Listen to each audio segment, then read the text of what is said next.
So another thing I need to point out that was pretty much analogous to the movie Spy Game was um, you're either going to be an asset or you're a liability. We don't act with bias. Like Robert Redford's character said, don't risk your life for an asset.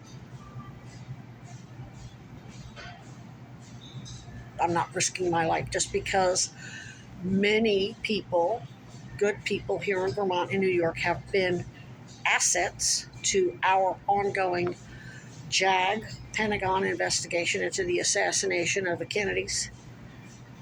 Not that the Kennedys are innocent victims at all, but the American people have a right to know that they've been gaslit by the Kennedys and that the Kennedys were part of a psyop with the Democratic Socialist DSA and so-called progressive movement to basically create the illusion that there is a resistance movement against the criminal organization that assassinated the Kennedys. No more evidence of that than Chad Cronin, calling himself a democratic socialist and a progressive. And he really believes he is. He really thinks because he was discriminated against as a gay person by the criminal organization that he's a victim.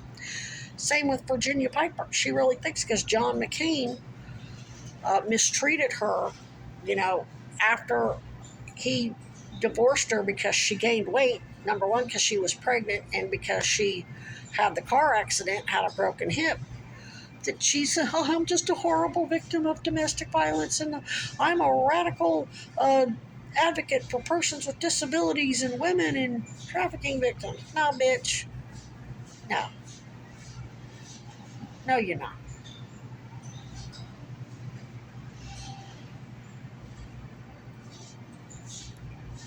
So, talk is cheap. Um, what I need assets to do and what I'm going to do to kind of make it easier for anybody is I'm going to go ahead and file complaints with the Vermont proper oversight officials at the Vermont Judiciary against Judge Shafritz, Judge Hoare, and Emmett Wood. That way they're conflicted. That means they have to recuse themselves. If that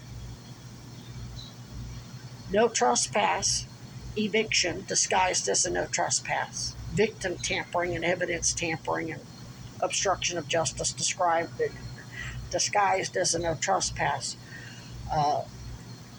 is enforced, then you've got him dead to rights for he should recuse himself. And I'm going to cite several things that go on out in those woods that they don't trust anybody. I'm going to make several examples of how they're specifically targeting me. And I'm going to include photographs of the structures at the school. Not that I have a problem with them. And we all know the structure isn't their problem. I've had structures there. I didn't even move out there until I had a good structure to put my tent under. So we already know that's bullshit. The guy's out there firing a weapon at me right there on the trail, less than 100 yards from the school. I would say 50 yards at most from the school, from the church, I mean. Probably equal this. He was like right in between the preschool and the church. He shouldn't have been firing a weapon that close to a building. Probably laws in the state about firing firearms within especially a residential area in a fucking park. Come on. So my point is, if I don't have enough assets here to do my job, I got to go. My job is to survive, evade, resist, escape, and convert liabilities into assets. And just because somebody calls themselves DSA or progressive, that don't mean shit to me. Talk is cheap. And inaction is an action. I'll get on about, or have Dad come up here, I don't know. I'll have to. I'm working on another email that's going to go out to everyone, including my parents. So now you understand uh, how they've been setting my parents up, how they've divided the family. Running to my parent, Heather said this and Heather said that. I only said it because you said it to me. The police and Darla Munoz and the doctors told me I was in pain from trauma from childhood abuse. I'm just regurgitating what they said. So when I post that on social media, my parents believe it. They're like, oh yeah, she is doing that. They don't realize where it actually started was with Darla Munoz and Piper and whoever else. They doing the same thing with Sarah George and Bernie Sanders, and that's the only reason why I believe you're not corrupt. The fact that they're lying, and pretending to be acting on behalf of the mayor and acting on behalf of Sarah George and Bernie Sanders when they're not, and then running to you all. You're watching me make all these allegations against you, saying that your people are out here doing this and doing that and lying to me and running honeypots and threatening me and harassing me and stalking me, and you're like, we ain't doing that. We don't have nobody out there doing any such thing. Then you believe it makes their falsified records look credible. Well, she must be she is making false allegations against us, so she's making false allegations against, and that goes for my parents and family members and Sarah George and Bernie Sanders and whatever. When they were sending their own people to pretend to work for, and that may include my parents, or that may very well include Meredith. I don't know. If you all have solid evidence that she's involved, nail her ass.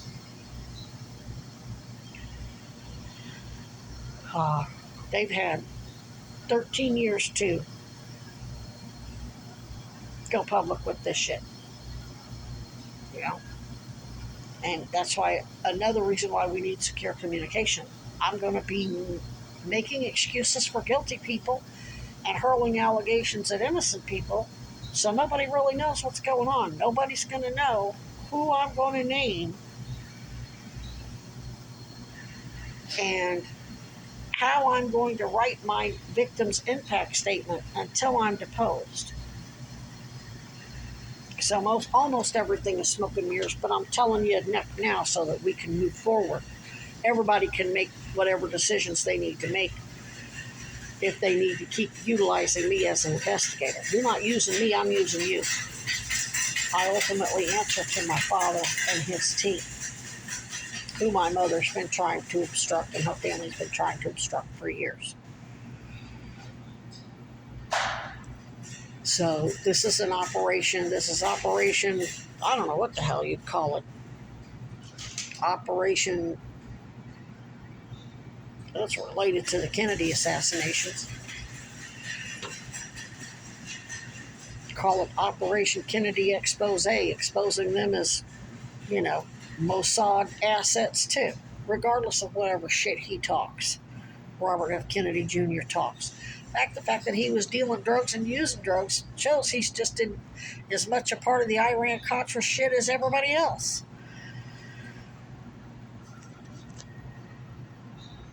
Which Becky Burrell admitted that Kennedy did have people here. So they're still snitching each other out. Pipers are still snitching out the Kennedys. The Kennedys are still snitching out the Piper Goldwater. But anyway, yeah, I have a foxhole. I can't help you without a foxhole. That is an asset that I'm not willing to give up.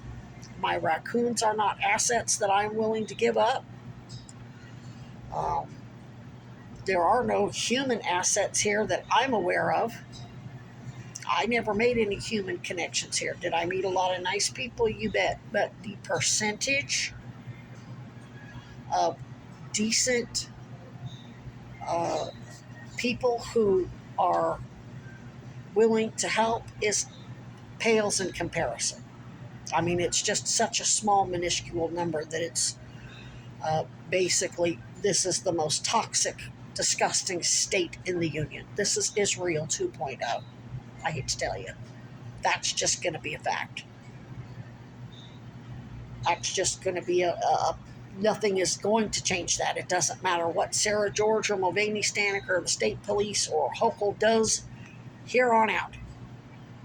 It isn't going to change the fact that this has been the most dangerous damn state to be in ever.